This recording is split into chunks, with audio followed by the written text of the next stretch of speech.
talk about creating luck. Being lucky is something that happens because of things that we do, and the one thing we do to create luck is turn up or participate. And certainly for me, turning up to Bali was lucky because I met Petrus there.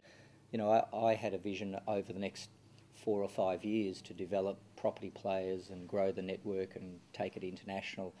And within 3 months of meeting Petrus, we're presenting in Singapore and connecting in Hong Kong. Wow, that's pretty quick. That's pretty quick. It's just like taking a quantum choice to move forward.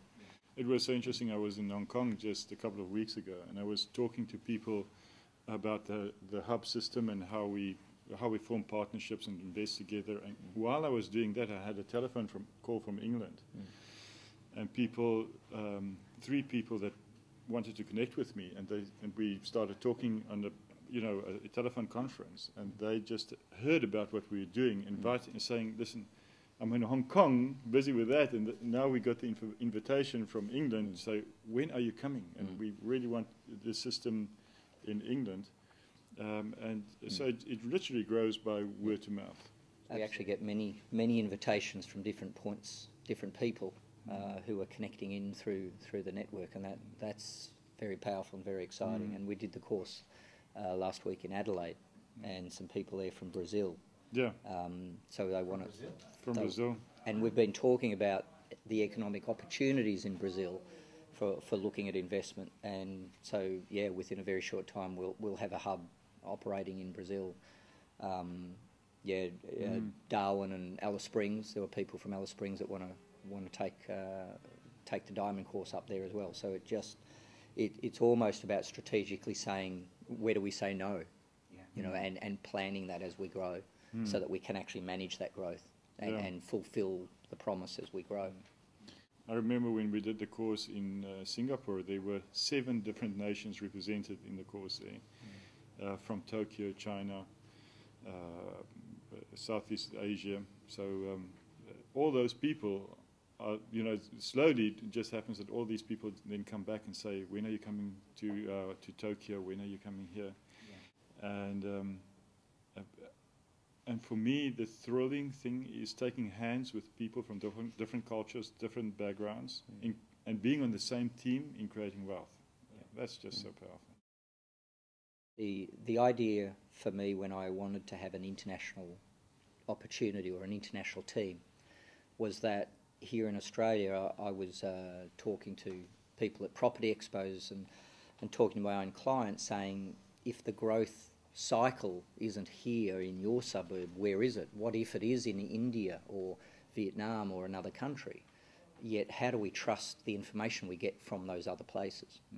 And having a trusted network of investors there, not salespeople, but actual people doing what we're doing, so we can go directly to them and say, can you tell us if this information is for real, and help us do the due diligence on the ground level.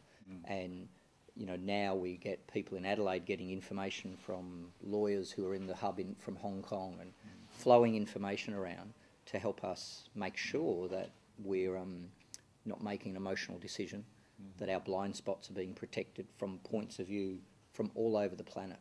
And that's gold. And of course, the timing is perfect, because in the current economic downturn, the possibility of hunting in packs, we've got access to buying properties that were not in the market for the last 60 years. You can now buy landmark buildings in the middle of London that would not have been in the market if it wasn't for the downturn. And the possibility of hunting in packs just opens up the possibility to have access to these kind of opportunities. The great thing that I've experienced is when an investment opportunity arrives, our system has already checked it out. It goes through a due diligence process with the international team, with Charles over in South Africa, and a range of people depending on where the deals come from. But what's most powerful is when everybody in the hub actually gets to look at that deal and ask their own questions. So each person has their own strengths and their own weaknesses. They see questions and other people see different questions, and so when we combine that, it just becomes so powerful. And like I was saying before, questions about a legal document that perhaps even I wouldn't have noticed there was a possibility that there was a question there, comes from a lawyer in Hong Kong who's one of our hub members. And if I wanted to get that advice myself directly, I would have had to pay $1,000 for my accountant to read through or my lawyer to read through it here. And that's just part of the natural process. The process of empowerment, when investors start asking these questions and go through these deals, the financial and investment empowerment that happens right there is like playing the cash flow game for real. And so the learning curve is so steep.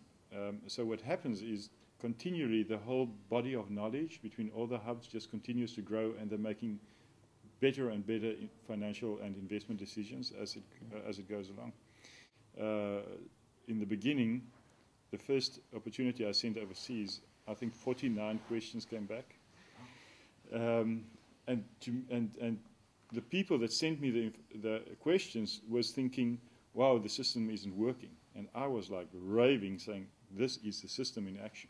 Because just in asking these questions, many people sat there in those hub meetings, listening to other people asking questions that they never thought about. And you know, when George Soros says it's the problems he didn't see that comes back and haunt him, and those he did see he could manage, very often if you can see the problems, you can change the problems into opportunities and actually leverage that investment opportunity even more. Okay, great. Thanks. Thanks. Very good.